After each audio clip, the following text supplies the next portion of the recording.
congressional committee is considering some absolutely sweeping abortion rule changes that could forever change the way Americans pay for it. And look, no woman on the committee is standing up to defend women.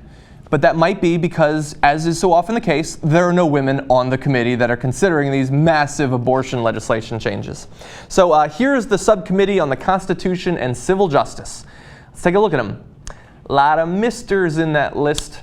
It's run by Trent Franks, and it is filled with a collection of men that I have to assume with names like Gomert, oh my God, King, Forbes, Nadler, Conyers. These are not only just men, they're also specifically white men. So minority women, you're doubly not represented on that committee. So they're considering a bill called the No Taxpayer Funding for Abortion Act.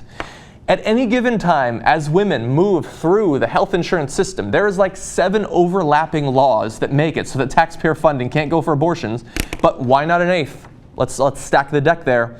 Here are some things that bill would actually do, because they're saying the reason for this is that they don't want taxpayer money going to the sorts of public the health insurance that we'll get through Obamacare. That's what they say. But the actual text of the law makes it so that private insurance as well would, in many cases, not be able to offer the coverage, not be able to use that money, or make it significantly more expensive. So specifically, H.R. 7 would force small businesses to pay additional taxes on their health benefits if they offer their employees a plan that covers abortion.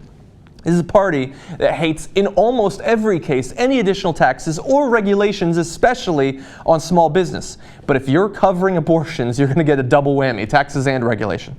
H.R. 7 would also eliminate Medicare expense deductions for abortion care, except in cases of rape, incest, or life endangerment.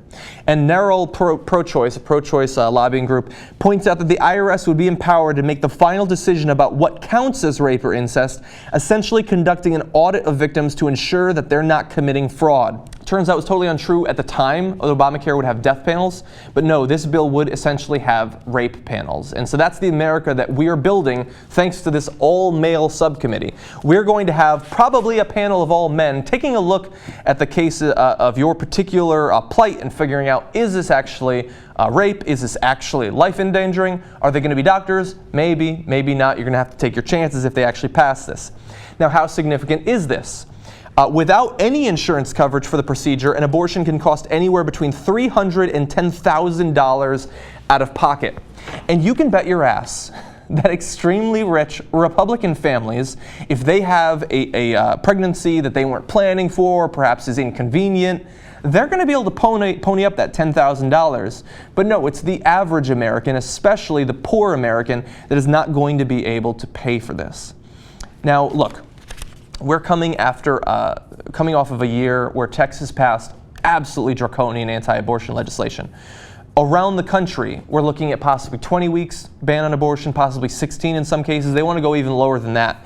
And we found studies that show that there are more anti-abortion laws being passed around the country now than there have been in the past 30 years. So rather than die out decades after Roe v. Wade, the opposition to abortion is becoming more emboldened with every passing year. And I don't know what is going to stop it. Perhaps it's misogynistic of me to assume that women on the opposite side have got to fight for it with the same fervor, the same passion that anti-choice women are. But that doesn't seem to be happening. And I don't know how we're supposed to win on this, because unfortunately, we're living in a country where conservative, religious Americans are voting based purely on abortion, many of them. That is all it takes for them to support or not support a candidate. But how many women, or men for that matter, are there out there who are voting purely based on whether or not a politician will protect a woman's right to choose what happens to her own body? There's not enough of them.